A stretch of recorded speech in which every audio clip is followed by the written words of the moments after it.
సామెతల గ్రంథము 11వ అధ్యాయం 20వ వచనం. మూర్ఖ చిత్తులు యెహోవాకు హేయులు యథార్థముగా ప్రవర్తించువారు ఆయనకు ఇష్టలు. ఈయనంటూ ఉన్నారు, సామెతల గ్రంథకర్త మాట్లాడుతున్నారు, మూర్ఖ చిత్తులు యెహోవాకు హేయులు, యథార్థముగా ప్రవర్తించేవారు దేవునికి ఇష్టలు.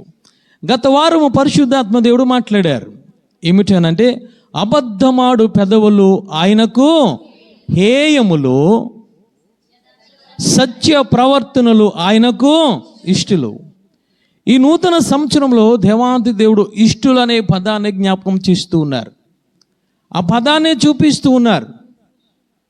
ఎందుకయ్యా ఈ పదాన్ని చూపిస్తున్నానంటే, బైబిల్ గ్రంథంలో అనేక మంది దేవునికి ఇష్టలుగా ఉన్నారు. మొట్టమొదటి ఎవరు గత వారం పరిశుద్ధాత్మ దేవుడు మాట్లాడారనంటే, సత్య ప్రవర్తనలు ఆయనకు ఇష్టలు. ఈరోజు శుక్రవారం పరిశుద్ధాత్మ దేవుడు మాట్లాడుతున్నారు, యథార్థవంతులు ఆయనకు ఇష్టలు.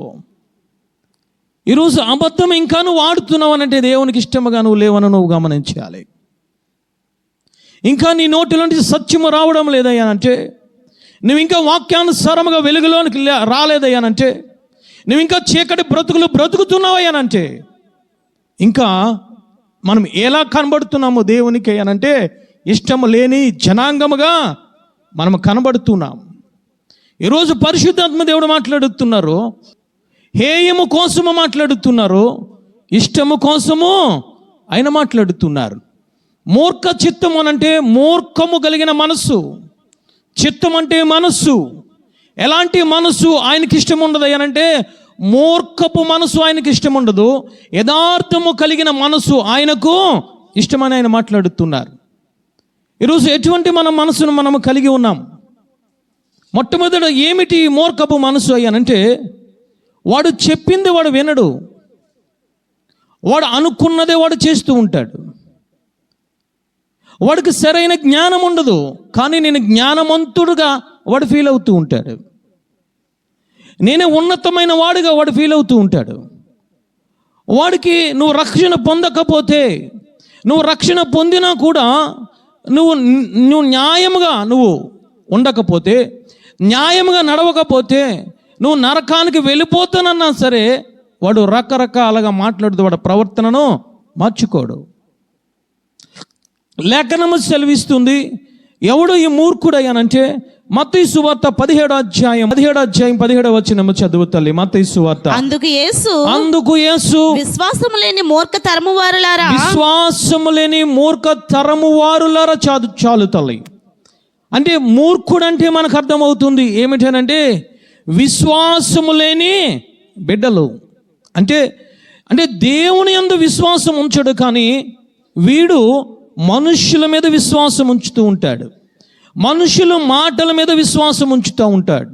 జీవము లేని అంటే ఆ మొక్కల మీద, ఆ రకరకముల విషయాల మీద, ఈ పక్కుల మీద వాడు ఏం చేస్తాడంటే విశ్వాసం ఉంచుతాడు, కానీ దేవాతి దేవుని మాటల యందు వాడు విశ్వాసం ఉంచడు. మూర్ఖుడు ఎవడయ్యానంటే, విశ్వాసిగా నటిస్తూ, వాడిలో విశ్వాసమైన మాటలు లేకపోతే, వాడిలో విశ్వాసమైన క్రియలు లేకపోతే, వాడిలో విశ్వాసమైన ప్రవర్తన లేకపోతే, అలాంటి వాడు ఎవడయ్యానంటే లేఖనము సెలవిస్తుంది, వాడు మూర్ఖుడు. వాడికి ఎన్ని చెప్పు నాకే తెలుసు అనుకుంటూ ఉంటాడు వాడు. వాడికి ఎన్ని చెప్పు, ఎన్ని బోధించు, కానీ వాడు అనుకున్నదే వాడు చేస్తూ ఉంటాడు. దేవుడు మాట్లాడుతున్నారు, ఎవరు మూర్ఖులనంటే, దేవుని యందు విశ్వాసము ఉంచని ప్రతివాడు కూడా దేవుని దృష్టిలో మూర్ఖుడే. రెండవదిగా ఆయన మాట్లాడుతున్నారు, ఎవరు మూర్ఖులయ్యానంటే ఆయన అంటూ ఉన్నారు. సామెతల గ్రంథము 1వ అధ్యాయము 7వ వచనము చదవండి తల్లి. సామెతల గ్రంథము 1వ అధ్యాయం 7వ వచనం. యెహోవా యందు భయభక్తులు కలిగి ఉండుట తెలివికి మూలము. మూర్ఖులు జ్ఞాన ఉపదేశమును తిరస్కరించుదురు. అంటే వాడి దగ్గరికి జ్ఞానం అనేది వెళుతుంది, కానీ ఆ జ్ఞానాన్ని ఏమి చేస్తాడట వీడు? తిరస్కరిస్తూ ఉంటాడు.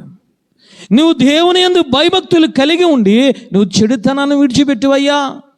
నీ దేవుని యందు భయభక్తులు కలిగి ఉండి అన్యాయమును విడిచిపెట్టు.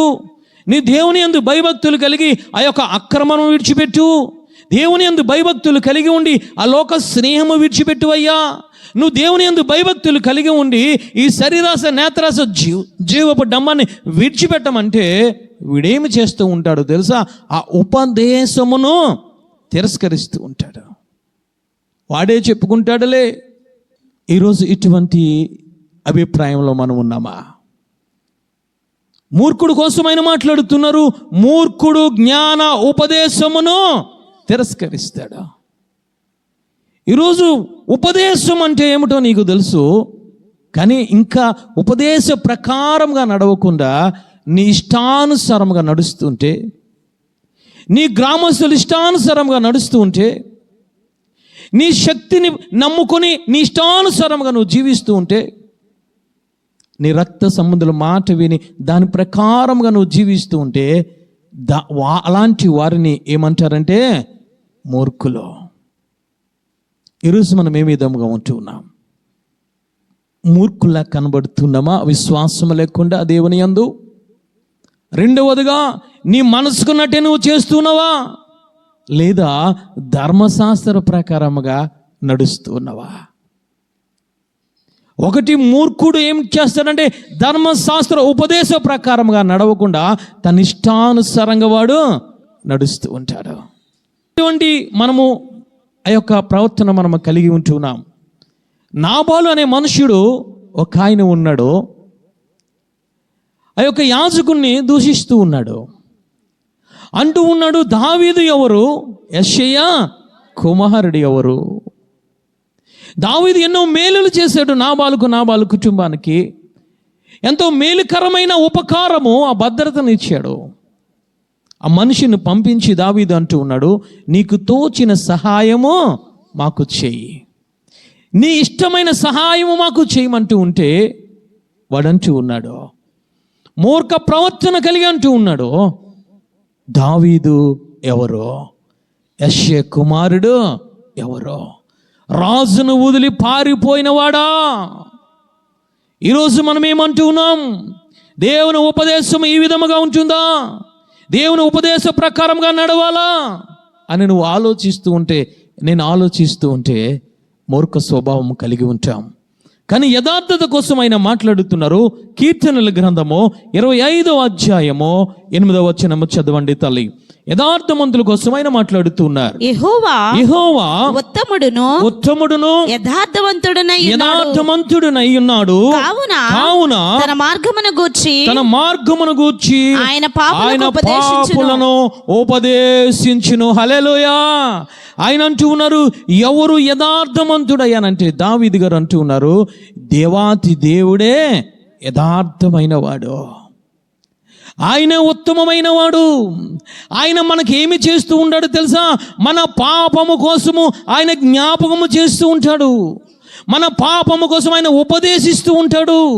ఆ ఉపదేశమును స్వీకరించి తన నడతను మార్చుకున్నవాడే యథార్థవంతుడు. హల్లెలూయా. ఆ ఉపదేశమును తిరస్కరించేవాడే మూర్ఖుడు. ఈరోజు ఉపదేశమును స్వీకరిస్తున్నావా? ఉపదేశానుసారంగా నీవు జీవితాన్ని గడపగలుగుతున్నావా, నడుస్తున్నావా? లేదా నాబాలు వలె ఈరోజు దేవుడు ఎవడు అని మాట్లాడుతున్నావేమో?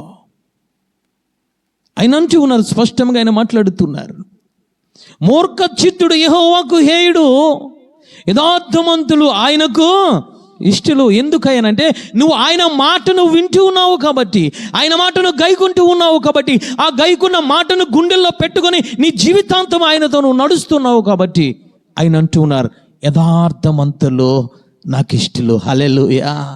ఆయన ఉపదేశమును అంగీకరించాలి. 1 రోజు 2 రోజులు కాదు, ఆయన అంటూ ఉన్నారు, జీవితాంతము ఆయన ఉపదేశమును నువ్వు అంగీకరించాలి. హల్లెలూయా. కీర్తనల గ్రంథం 15:2 చదవండి తల్లి.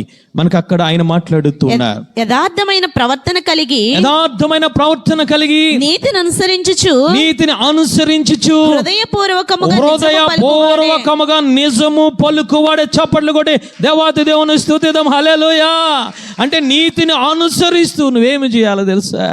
నువ్వు నిజమే నువ్వు పలకాలే. ఈరోజు నువ్వు అబద్ధము పలుకుతున్నావా? నీ నోటి నుంచి నీ ప్రవర్తన ద్వారా అబద్ధమైన సాక్ష్యం నువ్వు పొందుకుంటున్నావా? అబద్ధమైన నడతలు నీ జీవితంలో ఉన్నాయా?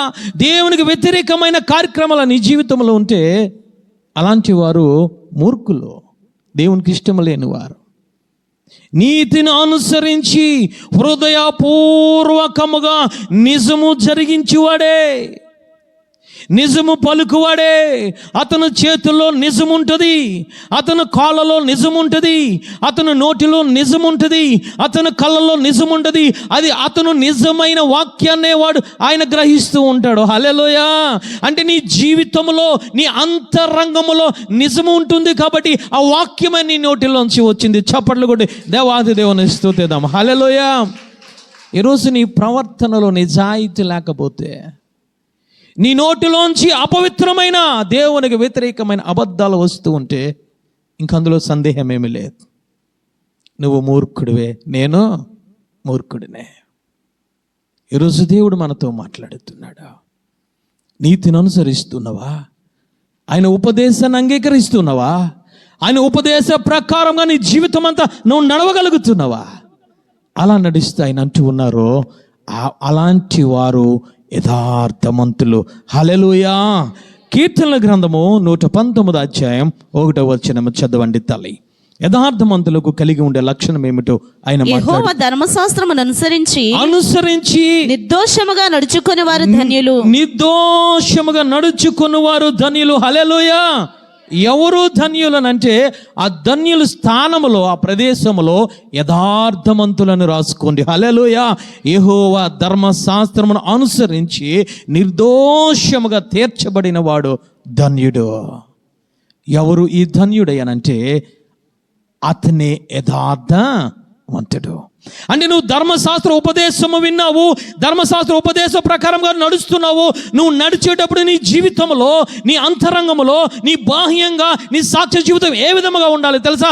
నిర్దోషముగా కనబడాలి. హల్లెలూయా. నీ భర్తకు నిర్దోషముగా కనబడాలి, నీ భార్యకు నిర్దోషముగా కనబడాలి నీ జీవితం. నీ సంఘస్థులకు, నీ విశ్వాసులకు, నీ రక్త సంబంధులకు, నీ గ్రామస్తులకు, ప్రతి ఒక్కరికి కూడా నిర్దోషిగా నువ్వు కనబడాలి. అయినంటూ ఉన్నారు, ధర్మశాస్త్రం అనుసరిస్తూ నిర్దోషముగా తీర్చబడువాడు ధన్యుడు. ఎవరు ధన్యుడు అంటే యథార్థవంతుడు.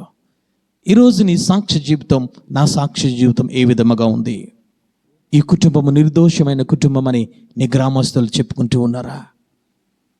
ఆ సాక్ష్య జీవితం నీలో లేకపోతే, గ్రామస్తుల దగ్గర ఆ సాక్ష్య జీవితం నీ సంఘములో లేకపోతే, ఆ సాక్ష్య జీవితం సాక్ష్య దేవాది దేవుని దగ్గర లేకపోతే ఆయన అంటూ ఉన్నారు, అలాంటి వారు మూర్ఖులు. ఈరోజు దేవుడు మనతో మాట్లాడుతున్నాడు. ఆయనకిష్టమైన రీతిలుగా మనం బ్రతుకుతున్నామా? ఆయనకిష్టమైన కుటుంబాలుగా, ఆయనకిష్టమైన జీవితాన్ని, యథార్థమైన జీవితాన్ని గడుపుతున్నామా? లేదా నాబాలు వలె వాక్యమే, ఆత్మే, నా పాపమే అని ఈరోజు నువ్వు తిరుగుతున్నావమ్మా. దేవునికి ఇష్టలుగా నువ్వు ఉండలేవు తల్లే, దేవునికి ఇష్టలుగా ఉండలేవు. హిజ్కియా కోసం దేవుడు మాట్లాడుతున్నారు. హిజ్కియా యథార్థముగా నడిచాడు. ఏ విధముగా నడిచాడు తెలుసా? మందిర విషయమందేమి, ధర్మశాస్త్ర విషయమందేమి, ధర్మమందేమి, ఈ మూడు విషయాల్లో దేవునికి నమ్మకముగా, విశ్వాసముగా నడిచాడు. చప్పట్లు కొట్టి దేవాతి దేవుని స్తుతిద్దాం. హల్లెలూయా. దేవుడు హిజ్కియా కోసం మాట్లాడుతున్నారు. ఈరోజు అదే దేవుడు, పరిశుద్ధాత్మ దేవుడు మన మధ్య ఉన్నారు. నీ కోసం ఆ విధముగా మాట్లాడగలుగుతున్నారా? ఆయన అంటూ ఉన్నారు, హిజ్కియా మొదట మందిర విషయమందేమి, మందిరములో నా జనము మాట్లాడుతున్నారు, ఆ సంఘములోన, సహవాసములోన, ఆ రాజ్యములోన ఆ ప్రజలందరూ మాట్లాడుతున్నారు ఏమిటనంటే, ఈ యొక్క హిజ్కియా దేవుని యందు యథార్థంగా నడుస్తున్నారు. హల్లెలూయా. ధర్మశాస్త్రము మాట్లాడుతుంది హిజ్కియా యథార్థమంతుడు. హల్లెలూయా. ధర్మము మాట్లాడుతుంది అంటే దేవుని ఎరగని బిడ్డలు ఆ లోకములో ఉంటూ ఉన్నారు కాబట్టి, దేవుని ఎరగని బిడ్డలు ఆ రాజ్యములో ఉంటూ ఉన్నారు కాబట్టి, ఆ ప్రజలందరూ మాట్లాడుతున్నారు ఈ యొక్క హిజ్కియా యథార్థమంతుడు. హల్లెలూయా. సాక్ష్య జీవితం కలిగి ఉన్నాడు. ఈరోజు ఎటువంటి సాక్ష్య జీవితం మనము కలిగి ఉంటున్నాం? ఈరోజు దేవునికి ఇష్టముగా మనం బ్రతుకుతున్నామా? ధర్మశాస్త్రం ఉపదేశం అంగీకరించి హృదయాల్లో పెట్టుకొని ఆయన యొక్క ఉపదేశం ప్రకారంగా నిర్దోషముగా మనము నడవగలుగుతున్నామా తల్లి? ఈరోజు దేవుడు మనతో మాట్లాడుతున్నాడు. ఇంకా నువ్వు నడవడం ప్రారంభించలేదేమో 2026లో అడుగు, దేవుణ్ణి అడుగు. నా అడుగు, ప్రతి అడుగు కూడా అయ్యా, నేను వేసే ప్రతి పాదము, నేను ఆలోచించే ప్రతి ఆలోచన కూడా, నేను చేసే ప్రతి క్రియ కూడా అయ్యా యథార్థంగా ఉండాలయ్యా, వాక్యానుసారముగా ఉండాలి ప్రభువా. నా కుటుంబాన్ని యథార్థమైన కుటుంబంగా నన్ను తీర్చు. నీ తీర్చులో నేను ఇష్టరాలుగా నన్ను మార్చు ప్రభువా. ప్రార్థన చేయి. అదే మాట్లాడుతున్నాడు హిజ్కియా. అంటున్నాడు, అయ్యా నేను ఏ విధముగా నీ సన్నిధిలో నేను నడిచాను జ్ఞాపకము చేసుకో. నీకు ఆపద వచ్చినప్పుడు ఆయన చూసేది ఏమిటో తెలుసా? నీ యథార్థత చూస్తూ ఉన్నాడు ఆయన. నీ అందము, నీ చందము, నీ ఆస్తి పాస్తులు, నీ ఉద్యోగము కాదు. ఆయన నేను ఆశీర్వదించాలంటే, నీ శ్రమల నుంచి ఆయన పైకి లేవనెత్తాలంటే, నీకు ఆరోగ్యాన్ని ఇవ్వాలంటే, నీ బిడ్డలను సరమైన మార్గంలో నడిపించాలంటే ఆయన ఏమి చూస్తున్నాడు తెలుసా? నీ యొక్క జీవితాన్ని ఆయన చూస్తూ ఉన్నాడు. నీ యొక్క మాటను ఆయన చూస్తూ ఉన్నాడు. నీ యొక్క తలంపులను ఆయన చూస్తున్నాడు. నువ్వు నడిచే నడతను చూస్తున్నాడు. నీ అడుగులు, నీవు ప్రతి అడుగును కూడా ఆయన లెక్క కడుతూ ఉన్నాడు. ఆయన ధర్మశాస్త్రానుసారంగా ఉన్నదా? నేను ఉపదేశిస్తున్నాను, పరిశుద్ధాత్మదేవుడు ఉపదేశిస్తున్నాడు, ఉపదేశ ప్రకారంగా ఉంటుందా లేదా అని ప్రతిదీ లెక్క కట్టే దేవుడు ఆయన. ఈరోజు నీ భర్త అనుకుంటూ ఉన్నాడు, లేదా నీ భార్య దగ్గర నిజాయితీగా ఉండవచ్చు, కానీ నీవు ఉండవలసింది ఎక్కడ తెలుసా? నిన్ను సృజించిన దేవాతి దేవుని దగ్గర యథార్థముగా నువ్వు ఉండాలి. హల్లెలూయా. ఈరోజు యథార్థమైన జీవితము మనకున్నదా తల్లి? యథార్థాన్ని పాడు చేయడానికి కొంతమంది వ్యక్తులు బయలుదేరుతూ ఉంటారు నీ జీవితంలో. నువ్వు యథార్థమంతుడే, నేను యథార్థమంతుడనే, కానీ ఈ యథార్థతను పాడు చేయడానికి కొన్ని వస్తువులు నీ దగ్గరకు వస్తూ ఉంటాయి. కొంతమంది మనుషులు నీ జీవితంలోకి వస్తూ ఉంటారు. అది నీ భర్త కావచ్చు, అది సంఘ సభ్యులు కావచ్చు, లేదా నీ రక్త సంబంధులు కూడా కావచ్చు. యథార్థాన్ని పాడు చేయడానికి వస్తూ ఉంటారు నీ దగ్గరికి. యోబు కోసం దేవుడు మాట్లాడుతున్నాడు. యోబు యథార్థమంతుడు, నీతిమంతుడు, దేవుని యందు భయభక్తులు కలిగిన వాడు. చప్పట్లు కూడా దేవాంత దేవుని స్తుతిద్దాం. తన యథార్థతను అతను నడుచుకుంటూ వెళ్ళిపోతూ ఉన్నాడు. ధర్మశాస్త్రం అనుసారముగా నీతిమంతుడుగా దేవుని యందు భయభక్తులు కలిగి చెడుతనాన్ని విడిచిపెట్టుకొని యథార్థమైన మార్గంలో వెళ్ళిపోతూ ఉన్నాడు. దేవుడు మాట్లాడుతున్నారు యోబు కోసం అంటూ ఉన్నారు, యోబు యథార్థమంతుడు. యోబు సాతానుతో సాక్ష్యం చెప్తున్నాడు, యోబు యథార్థమంతుడు. హల్లెలూయా. యోబు దేవుని యందు భయభక్తులు కలిగిన వాడు, యోబు నీతిమంతుడు. హల్లెలూయా. ఈ యథార్థతను పాడు చేయడానికి ఎవరు వచ్చారయ్యానంటే భార్య వచ్చింది. భార్య వచ్చి మాట్లాడుతుంది. ఒకసారి చూద్దాం. 2వ అధ్యాయము 9వ వచనము చదవండి తల్లి. 2వ అధ్యాయం 9వ వచనం, యోబు గ్రంథం 2వ అధ్యాయం 9వ వచనం. యోబు గ్రంథము. అతని భార్య వచ్చి నీవు ఇంకను యథార్థతను వదలకయుందువా, యథార్థతను వదలకి ఉందివా. చాలు తల్లి. భార్య అంటుంది యోబుని దగ్గరికి వచ్చి అంటుంది, యథార్థతను విడిచిపెట్టే. ఎంతవరకు యథార్థతను విడిచిపెట్టకుండా నువ్వు ఉంటావు?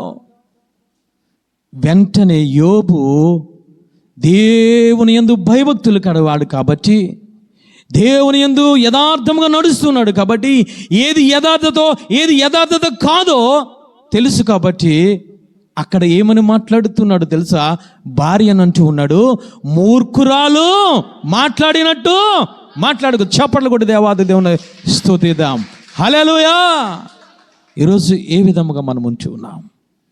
యోబు అంటూ ఉన్నాడు, మూర్ఖురాలు ప్రవర్తించినట్లు ప్రవర్తిస్తున్నావేంటి? మూర్ఖురాలు మాట్లాడినట్టు మాట్లాడుతున్నావేంటి? నేను యథార్థముగా నేను జీవిస్తూ ఉన్నానని ఆ యొక్క యోబు భార్యను గద్దించాడు. హల్లెలూయా. భార్య మాట వినలేదు, భార్య ఆజ్ఞను లెక్క చేయలేదు. అతను దేవుని ధర్మశాస్త్రానుసారముగా నడుస్తూ వెళ్ళిపోయాడు. చప్పట్లు కొట్టి దేవాతి దేవుని స్తుతిద్దాం. హల్లెలూయా. నీ యథార్థతను పాడు చేయడానికి బయలుదేరుతూ ఉంటారు. అది నీ భర్త అయినా, నీ భార్య అయినా, నీ రక్త సంబంధులైనా, సంఘములో ఉన్న విశ్వాసులైనా సరే, వారేమి చేస్తూ ఉంటారో తెలుసా? నీ యథార్థత ఇడిచిపెట్టే ఆ ఆచారాల వైపుకి వెళ్ళు. నీ యథార్థత విడిచిపెట్టి అలోకము వైపుకి వెళ్ళు. సలహాలు ఇస్తూ ఉంటారు. దేవునికి ఇష్టమైన బిడ్డను ఇష్టము లేని వారిగా తయారు చేస్తూ ఉంటారు. భార్య వచ్చింది మాట్లాడుతుంది. ఈరోజు ఎవరు నీ దగ్గరికి వస్తున్నారు? నువ్వు గమనించగలుగుతున్నావా? ఆ వివేచన నీకున్నదా? ఆ ఆలోచన నీకున్నదా? నువ్వు యథార్థవంతుడివే. యథార్థను పాడు చేయడానికి మనుషులు వస్తూ ఉంటారు నీ దగ్గరికి. యథార్థను పాడు చేయడానికి ధనం అనేది నీ దగ్గరికి వస్తూ ఉంటుంది. యథార్థతను పాడు చేయడానికి అక్రమం అనేది నీ దగ్గరికి వస్తూ ఉంటుంది. లోకాశలు అనేవి నీ దగ్గరికి వస్తూ ఉంటాయి. జాగ్రత్త. వాటికి లోబడిపోతే, మూర్ఖ మనసు కలిగి ఉంటే దేవునికి హేయుడిగా నువ్వు ఉంటావు. కానీ యోబు మాట్లాడినట్లు నీ దగ్గరికి వచ్చిన ఆ యొక్క ఆలోచనను, నీ దగ్గరికి వచ్చిన ఆ యొక్క అవిశ్వాసం అనే మాటలను, ఆ ధనమును, అన్యాయం, అక్రమమును, ఆ లోకమును నువ్వు గద్దిస్తే దేవునికి ఇష్టలుగా ఉంటావు. హల్లెలూయా. ఈరోజు నీ దగ్గరికి వస్తూ ఉంటాయి. గమనించగలుగుతున్నావా? అయ్యే నాకు ఇష్టము అని దేవుని దృష్టిలో హీయుడిగా ఉంటూ ఉన్నావేమో. రెండవదిగా సొలొమోను కోసము పరిశుద్ధాత్మ దేవుడు మాట్లాడుతున్నారు. సొలొమోను మొట్టమొదట జ్ఞానవంతుడు. దేవుని లేఖనము సెలవిస్తుంది, నీ వంటి జ్ఞానవంతుడు భూమి మీద ఉండడు, పొట్ట బోడని ఆయన మాట్లాడుతున్నారు. అలాంటి జ్ఞానవంతుడు జీవితం ఏ విధముగా తయారయ్యిందో ఒకసారి చూద్దాం. 1 రాజుల గ్రంథము 11వ అధ్యాయము 4-5 వచనములు చదువుకుందాం. సొలొమోను వృద్ధుడైనప్పుడు అతని భార్యలు అతని హృదయమును ఇతర దేవతల తట్టు త్రిప్పగా అతని తండ్రి అయిన దావీదు హృదయము వలె అతని హృదయము దేవుడైన యెహోవా ఎడల యథార్థము కాకపోయెను. ఎవరైనా జ్ఞానవంతుడు, దేవుడే అభిషేకించాడు ఆయన్ని అంటూ ఉన్నారు, నీకు జ్ఞానమును నేను నీకు ఇస్తూ ఉన్నాను. ఇలాంటి జ్ఞానవంతుడి దగ్గరికి ఎవరు వచ్చారయ్యానంటే భార్యలు వచ్చేసారు. విగ్రహారాధన కలిగిన భార్యలు వచ్చేసారు. లేఖనము సెలవిస్తుంది, మొదట యథార్థముగానే ఉన్నాడు, కానీ ఆ యొక్క భార్యల వల్ల తన మనస్సును విగ్రహారాధన వైపు తిప్పివేశారు. దేవుడు అంటూ ఉన్నారు, నీ తండ్రి నడిచినట్టు, దావీదు నడిచినట్టు ఆ యథార్థ హృదయం నీలో లేకపోయాను. ఎప్పుడు తెలుసా? సొలొమోను వృద్ధాప్యంలోనికి వచ్చినప్పుడు. ఈరోజు ఎవరు వస్తున్నారు నీ దగ్గరికి? ఈ లోకాశలు వస్తున్నాయా? ఎవరినో నమ్ముకుంటున్నావు, దేవుని నమ్ముకోకుండా. అలాంటి మనుషులు నీ దగ్గరికి వచ్చి ఏమి చేస్తారో తెలుసా? నిన్ను ఈ లోకము వైపుకు తిప్పేస్తూ ఉంటారు, నిన్ను ఈ లోకాశల వైపుకు తిప్పేస్తూ ఉంటారు, నిన్ను ఈ 3 ఆచారాల వైపుకు తిప్పేస్తూ ఉంటారు, నిన్ను ఈ లోకపు సుఖము కోసము తిప్పేస్తూ ఉంటారు. సొలొమోను కోసం ఆయన మాట్లాడుతున్నారు. సొలొమోను, నేను ఇచ్చిన జ్ఞానాన్ని అంతా పోగొట్టుకున్నావు, యథార్థతనంతా పోగొట్టుకున్నావు, నువ్వు భ్రష్టుడు అయిపోయావు. గల కారణం మనుష్యులో. యోబు జ్ఞానవంతుడు, నీతిమంతుడు, యథార్థవంతుడు కాబట్టి ఆ యొక్క మూర్ఖురాలుగా మాట్లాడినట్లు నీవు మాట్లాడకో. యథార్థతను కాపాడుకున్నాడంత వరకు. ఏ విషయంలో ఈరోజు యథార్థతను కోల్పోతూ ఉన్నావు. సొలొమోను గారు మాట్లాడుతున్నారు. అందుకే ఆయన అంటూ ఉన్నారు ఏమిటో తెలుసా, మూర్ఖ స్వభావం నేను కలిగి ఉన్నాను, అంతంలో వృద్ధాప్యంలో మూర్ఖ స్వభావం కలిగి ఉన్నాను, నా భార్యల చేత ఇదిగో యథార్థతను పోగొట్టుకున్నాను, విగ్రహాల వైపు తెప్పబడ్డది నా మనస్సు. కాబట్టి ఆయన అంటూ ఉన్నారు, మీరు మూర్ఖ స్వభావము కలిగి ఉండకండి, దేవునికి హేయులుగా ఉంటారు, జాగ్రత్త. యథార్థముగా ప్రవర్తించండి, అప్పుడు మీరు దేవునికి ఇష్టలుగా ఉంటారని ఆయన మాట్లాడుతున్నారు. తల్లి హల్లెలూయా. ఎవరి వల్ల నువ్వు తిప్పబడ్డావు? ఎవరి వల్ల తిప్పబడిపోతున్నావు? వాక్యాన్ని ఎవరి వల్ల విడిచిపెట్టేస్తున్నావు? ప్రార్థన ఎవరి వల్ల విడిచిపెట్టేస్తున్నావు? పరిశుద్ధాత్మ దేవుని ఎవరి వల్ల విడిచిపెట్టేస్తున్నావు? తల్లి యథార్థత జీవితాన్ని కాపాడుకోవాలి, యథార్థతను మనము కాపాడుకోవాలి. ఎవరు యథార్థవంతుడయ్యానంటే దేవాతి దేవుడు యథార్థవంతుడు. ఆయన నోటిలోంచి వచ్చిన ప్రతి మాట యథార్థమైనది. ఆయన ఉత్తముడు. ఆయన ఆజ్ఞల ప్రకారముగా నువ్వు నడిస్తే నువ్వు యథార్థవంతుడు. హల్లెలూయా. బైబిల్ గ్రంథంలో కొంతమంది యథార్థవంతులు ఉన్నారు. ఆది కాండము గబగబా ముగించుకుందాం. ఆది కాండము 20వ అధ్యాయము 11వ వచనము చదవండి తల్లి. ఆది కాండము 20వ అధ్యాయము 11వ వచనము చదువుకుందాం. అబ్రహాము ఈ స్థలమందు దేవుని భయం ఏమాత్రము లేదు గనుక నా భార్య నిమిత్తము నన్ను చంపుదురనుకొని చాలుచనము చదవండి తల్లి. 6వ వచనం. అందుకు దేవుడు అవును యథార్థ హృదయముతో చేసిదువని నేను ఎరుగుదును. చాలు తల్లి. నీవు నాకు విరోధముగా పాపము చేయకుండా నేను నిన్ను అడ్డగించితిని. చప్పట్లు కూడా దేవాది దేవుని స్తుతిద్దాం. హల్లెలూయా.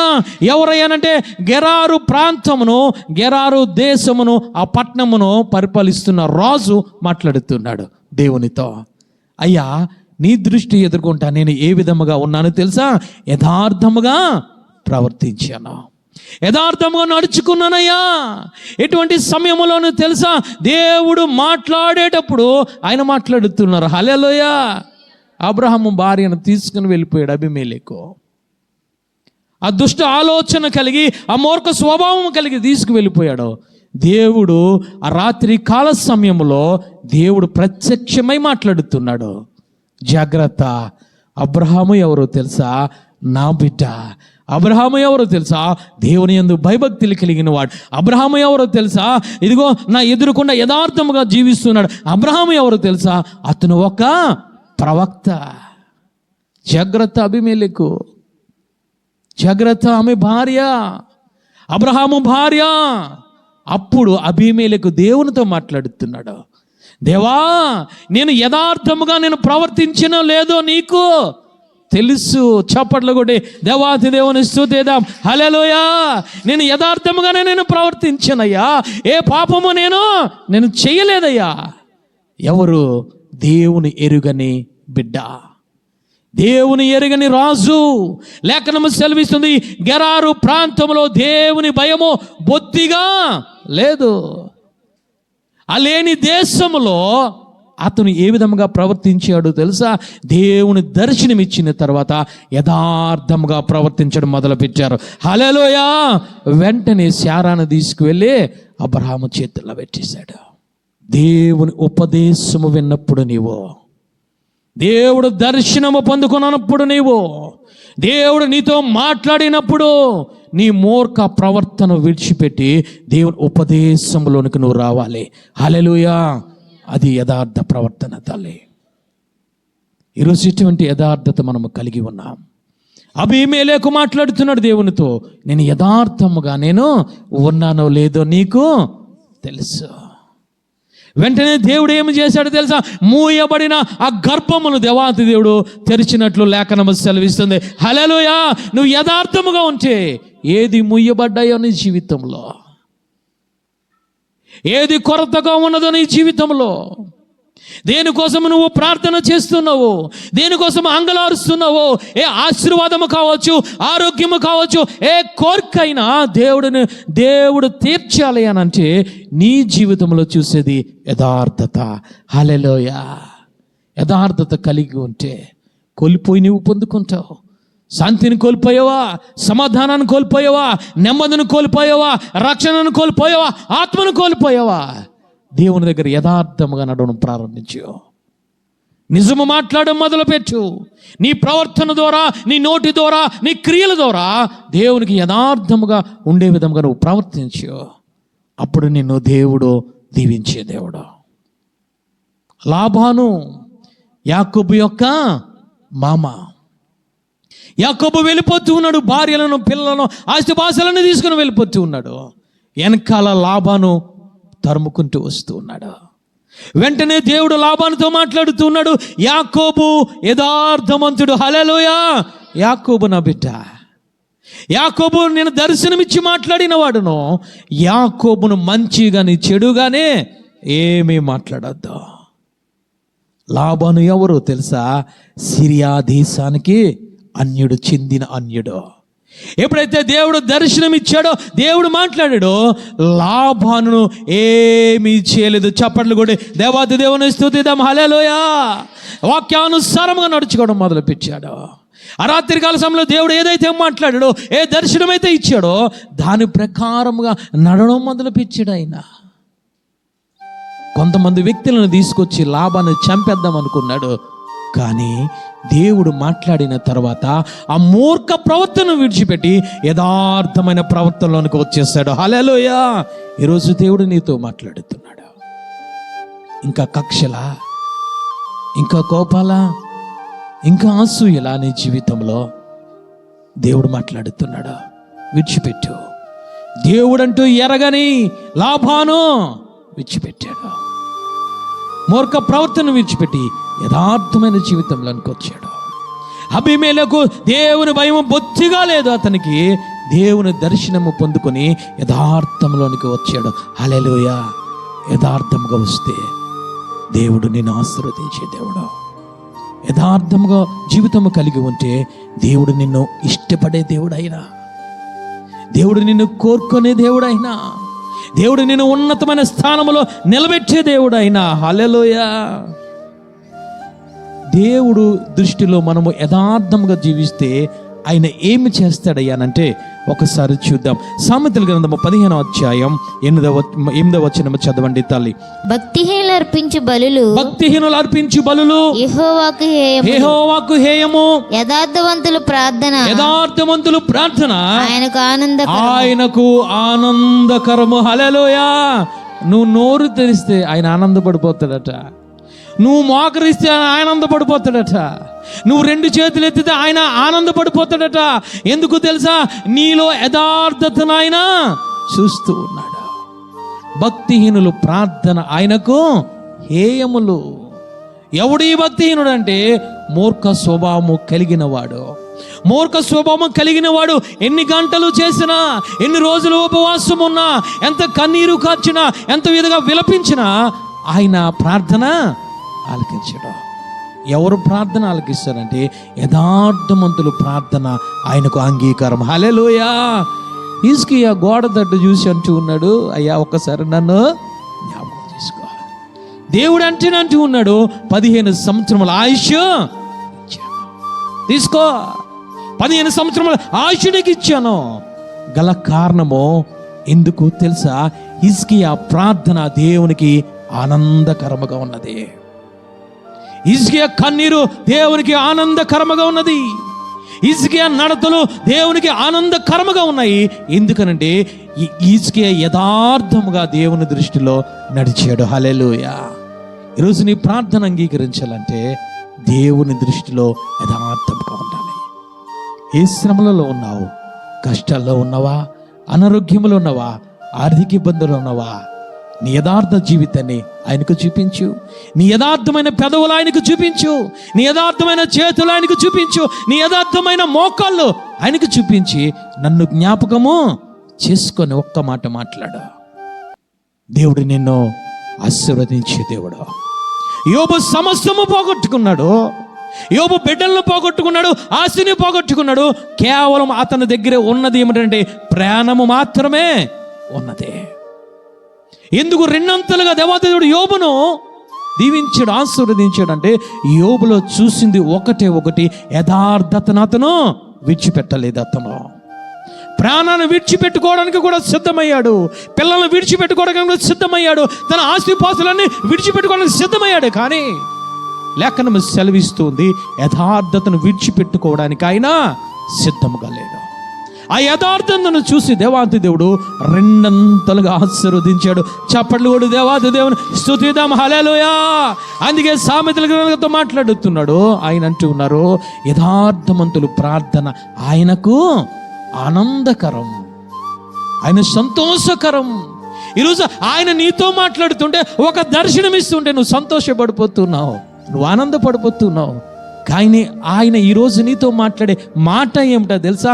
నీవు ఆయనతో మాట్లాడుతుంటే ఆయన సంతోషపడిపోతాడట. హల్లెలూయా. ఎవరి కోసం ప్రార్థన చేస్తున్నావో వారికి స్వస్థతలు వస్తాయి. ఎవరిని దీవిస్తున్నావో వారు దీవించబడతారు. ఎవరి కోసమో మోకరిస్తున్నావో వారు ఆశీర్వదింపబడతారు. హల్లెలూయా. గల కారణం ఏమిటో తెలుసా? యథార్థతనైనా చూస్తూ ఉన్నాడు తల్లి. యథార్థమైన జీవితము మనలో ఉన్నదా? ఇంకొకటి చూద్దాం. యోబు గ్రంథము 8వ అధ్యాయం 6వ వచనం చూసి మనం ముగించుకుందాం. పవిత్రుడవై, నీవు పవిత్రుడవై, యథార్థవంతుడవై నిశ్చయముగా ఆయన నీ యందు శ్రద్ధ నిలిపి, నీ నీతికి తగినట్టుగా నీ నివాస స్థలమును వర్ధిల్లింపచేస్తాడు. ఆయన నీ యందు దృష్టి నిలుపుతాడట మొదట. హల్లెలూయా.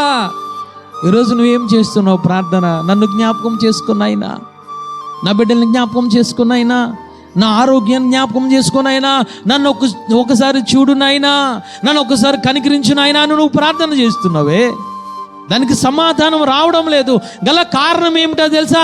ఆయన ఎవరి యందు దృష్టి నిలుపుతాడయ్యానంటే యథార్థవంతుల మీద. హల్లెలూయా. యథార్థవంతులు ఎక్కడున్నారు? ఆయన దృష్టి నిలుపుతాడట. ఎందుకు తెలుసా?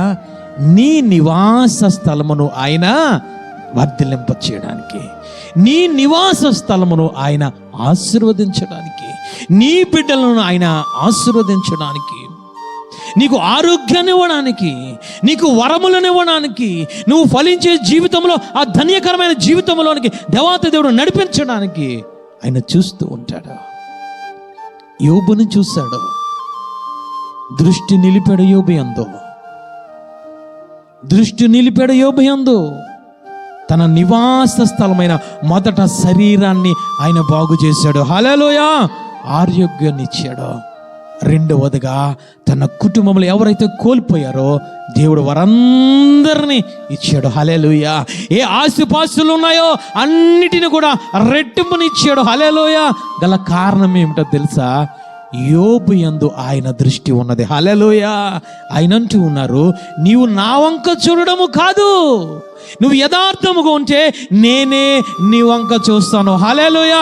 నేనే నీ బిడ్డల వంక చూస్తాను, నేనే నీ కుటుంబం వంక చూస్తాను, నేనే నీ ఆరోగ్యం వంక చూస్తాను, నేనే నీ ఆస్తిపాస్తుల వంక చూస్తాను. ఆయన వాగ్దానం ఇస్తున్నాడు. ఆయన యథార్థము కలిగి ఉంటే, ప్రవర్తిస్తే నీ ప్రార్థన ఆనందకరం.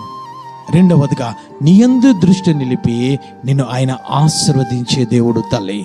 ఇంకొకటి ఏమిటి అనంటే, కీర్తనల గ్రంథం 11వ అధ్యాయం 7వ వచనం చదవండి తల్లి. కీర్తనల గ్రంథం 11వ అధ్యాయం 7వ వచనం. యెహోవా నీతిమంతుడు, ఆయన నీతిని ప్రేమించువాడు, యథార్థవంతులు ఆయన ముఖ దర్శనము చేసెదరు. హల్లెలూయా. ఎప్పుడు తెలుసా? రెండవ రాకడలో ఆయన ముఖ దర్శనము నువ్వు చూస్తావు. మూర్ఖపు మనసు కలిగి ఉంటే ఆయన ముఖ దర్శనము చూడలేవు. యథార్థమైన మనసు కలిగి ఉంటే ఆయన రెండవ రాకడలో ఆయన ముఖ దర్శనాన్ని చూస్తావు. హల్లెలూయా. ఆయన నీ కన్నులతో నువ్వు ఆయన్ని చూస్తావు. అందుకే ఆయన అంటూ ఉన్నారు, మూర్ఖ చిత్తులు యెహోవాకు హేయములు. ఆయన నుంచి నువ్వేమీ పొందుకోలేవు. ఎవరు మూర్ఖ చిత్తుడనంటే దేవుని ఉపదేశమును ఆజ్ఞలను తిరస్కరించేవాడు, నాకొద్దనేవాడు, నాకు అవి వద్దు, నాకు కాదు, నా ఇష్టమైన జీవితము, నా బ్రతికే నా జీవితము, నా ఆశలే నా జీవితం అని బ్రతికేవాడు మూర్ఖుడు. కానీ ఉపదేశమును అంగీకరించి తన జీవితాన్ని యొక్క వాక్యమానుసారముగా నడిచేవాడు యథార్థవంతుడు. హల్లెలూయా. ఈరోజు ఏ విధముగా మనం ఉన్నాం. అపోస్తలుల కార్యాల గ్రంథము 2వ అధ్యాయం 40వ వచనము చదవండి. అసలు ఎందుకు ఈ దేవుడు ఈ లోకానికి వచ్చారో ఆ యొక్క పేతురు గారు మాట్లాడుతున్నారు. అపోస్తలుల కార్యాలము 2వ అధ్యాయం 40వ వచనం. 2వ అధ్యాయం 40వ వచనం. అనేక విధములైన మాటలతో సాక్ష్యం ఇచ్చి, ఇంకను అనేక విధమైన మాటలతో సాక్ష్యం ఇచ్చి, మూర్ఖులగు ఈ తరము వారికి వేరై రక్షణ పొందుడని వారిని హెచ్చరించను. చప్పట్లు కూడా దేవాది దేవుని స్తుతిద్దాం. హల్లెలూయా. అసలు సువార్త అంటే ఏమిటో తెలుసా? మూర్ఖమైన ఆ జనాంగమునకు వేరయ్యి ఉపదేశమును అంగీకరించి యథార్థముగా జీవించడమే ఉపదేశము తల్లి. హల్లెలూయా. పేతురు గారు మాట్లాడుతున్నారు. మూర్ఖమైన లోకమునకు, మూర్ఖమైన జనాంగమునకు, ఆ మూర్ఖ స్వభావం కలిగిన వారికి వేరయ్యి ఒక వాక్యములోనికి వచ్చి యథార్థముగా నీవు జీవించు. ఎందుకు ఈ లోకానికి వచ్చాడయ్యానంటే, ఎంతమంది చెప్పినా, రాజులను పంపించిన, న్యాయాధిపతులను పంపించిన, ప్రవక్తలను పంపించిన, ఒక్కరిని పంపించిన ఈ లోకపు మనుషులు యొక్క హృదయము మారలేదు. అందుకే సాక్షాత్తు దేవాతి దేవుడు రావాల్సి వచ్చింది. వచ్చిన తర్వాత ఆయన అంటూ ఉన్నారు, మూర్ఖమైన స్వభావము కలవారికి వేరైపో. యోబు వేరైపోయాడు తల్లి. యోబు వేరైపోయాడు. అబీమెలెకు వేరైపోయాడు. లాబాను వేరైపోయి జీవించాడు. నువ్వు ఇంకా మూర్ఖ స్వభావంలో ఉన్నావేమో తల్లి. మనసు మార్చుకో.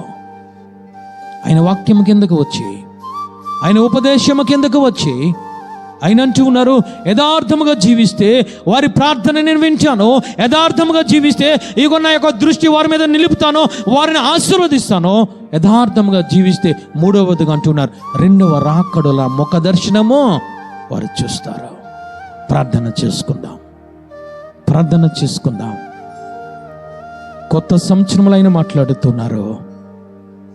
అబద్ధమాడు పెదవులు ఆయనకు హేయములో, సత్య ప్రవర్తన కలవారు ఆయనకి ఇష్టలు. ఈరోజు దేవుడు మనతో మాట్లాడుతున్నాడు. ఉపదేశమును తిరస్కరించేవాడు మూర్ఖుడు, మూర్ఖ చిత్తుడు, యెహోవాకు హేయుడు. యథార్థ ప్రవర్తన కలిగిన వారు ఆయనకి ఇష్టలైన మాట్లాడుతున్నారు తల్లి. ఉపదేశాన్ని అంగీకరిస్తున్నావా, తిరస్కరిస్తున్నావా? ఒక్కసారి నీకు నువ్వు పరీక్షించుకో తల్లి. లాభాను విన్నాడు తల్లి. దేవుడు అంటే ఎవరో తెలీదు, దేవుని స్వరం అంటే ఏదో తెలీదు, దేవుని దర్శనం అంటే ఏమిటో తెలీదు. కానీ లాభానుతో దేవుడు మాట్లాడినప్పుడు లోబడిపోయాడు. ఆయన వాక్యంలోనికి వచ్చేసాడు, ఆయన మార్గంలోనికి వచ్చేసాడు తల్లి. దేవుని యొక్క చేతుల్లోనికి వచ్చేసాడు లాబాను. అబీమెలెకు భయము లేనివాడు, పాపములో జీవించేవాడు, శాపములో జీవించేవాడు. దేవుడు మాట్లాడుతున్నారు, గెరారు ప్రాంత ప్రజలకు దేవుని భయము బొత్తిగా లేదు. కానీ దేవుడు మాట్లాడిన తర్వాత, దర్శనమిచ్చిన తర్వాత తన జీవితాన్ని మార్చుకున్నాడు. మూర్ఖ స్వభావాన్ని విడిచిపెట్టాడు తల్లి. అయ్యా, నీ దగ్గర ఏ విధముగా నేను జీవించానో అని దేవాతి దేవుడితో మాట్లాడుతున్నాడు తల్లి. అయ్యా, నీతో యథార్థముగా నేను జీవించాను కదా, నేను ఏ పాపము చేయలేదు కదా, ఏ మాట నేను మాట్లాడలేదు కదా, అశారాన్ని ఏమి చేయలేదు కదయా, ఏ విధముగా జీవించాను. దేవుడు మాట్లాడుతున్నాడు, అబీమెలెకు నువ్వు యథార్థమంతుడవు, నువ్వు యథార్థమంతుడు. ఏదైతే కోల్పోయావో ఇదిగో నీ యథార్థతను బట్టి, ఇదిగో నీ యొక్క రాజా, ఆ యొక్క నీ భార్య యొక్క గర్భాన్ని తెరుస్తూ ఉన్నాను. అంతేకాదు, ఆ దేశంలో ఉన్న ప్రతి ఒక్క గర్భాన్ని దేవాతి దేవుడు తెరిచినట్లు లేఖనం సెలవిస్తుంది తల్లి. మూయబడ్డవన్నీ తెరవబడ్డాయి. ఈ రాత్రి కాల సమయంలో పరిశుద్ధాత్మ దేవుడు మాట్లాడుతున్నాడు. నీ మూర్ఖ స్వభావాన్ని బట్టి ఏ శాపమును తెచ్చుకున్నావో, ఏ అక్రమంలో జీవిస్తున్నావో, ఏ యొక్క అపనిందను నువ్వు తెచ్చుకుంటూ ఉన్నావో తల్లి, దేవుడు మాట్లాడుతున్నాడు తల్లి. యథార్థమైన మార్గంలోనికి వచ్చాయి, యథార్థమైన జీవితాలకు వచ్చాయి. ఆయన ఉపదేశము కిందకు వచ్చాయి. ఆయన ఉపదేశమును త్రోసిపుచ్చకు తల్లి. ఆయన ఉపదేశము నీకు కాదు అనుకోకు, నువ్వు కప్పుకోకు, ఒప్పుకో తల్లి. అబీమెలెకు ఒప్పుకున్నాడయ్యా, అయ్యా నేను ఏ విధముగా నేను పాపము చేయలేదు. ఆ యొక్క యోబు మాట్లాడుతున్నాడు, అయ్యా నీ దృష్టికి నేను యథార్థముగా ఉన్నాను. నా భార్య వచ్చి వదిలిపెట్టమన్నది నీతిని, నా భార్య వచ్చి వదిలిపెట్టమన్నది నీ వాక్యాన్ని, కానీ నా భార్యని వదిలిపెట్టుకోవడానికి సిద్ధముగా ఉన్నాను. కానీ నీ ద్వారా పొందిన ఉపదేశమును, నీ ద్వారా పొందిన ఆ యొక్క యథార్థతనయ్యా, నీ ద్వారా పొందిన వాక్యమునయ్యా, నీ ద్వారా పొందిన నీతిని ప్రభువా, నీ ద్వారా పొందిన భయభక్తులను విడిచిపెట్టుకోవడానికి నేను సిద్ధంగా లేనయ్యా. తన ప్రాణమునే విడిచిపెట్టుకోవడానికి సిద్ధమయ్యాడు, కానీ యథార్థతను విడిచిపెట్టుకోవడానికి సిద్ధంగా లేడు తల్లి. దేనిని చూసి నీ యథార్థతను కోల్పోయావు?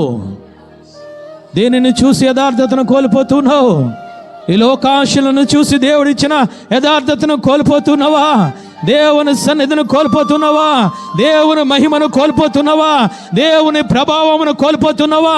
దేవుని కనికరమును కోల్పోతున్నావా? దేవుని ప్రేమను కోల్పోతున్నావా? దేవుని యొక్క దయను కోల్పోతున్నావా? దేవుని యొక్క ప్రసన్నతను, దేవుని యొక్క ఆశీర్వాదమును కోల్పోతున్నావేమో దేవుడు జ్ఞాపకం చేస్తూ ఉన్నాడు. ఆయన యథార్థమంతులు, ఆయనకిష్టులు తల్లి, ఆయనకిష్టులు, ఆయనకిష్టమైన బిడ్డలుగానే ఉండాలనే సాక్షాత్తు దేవాతి దేవుడు ఈ లోకములోనికి వచ్చాడు తల్లి.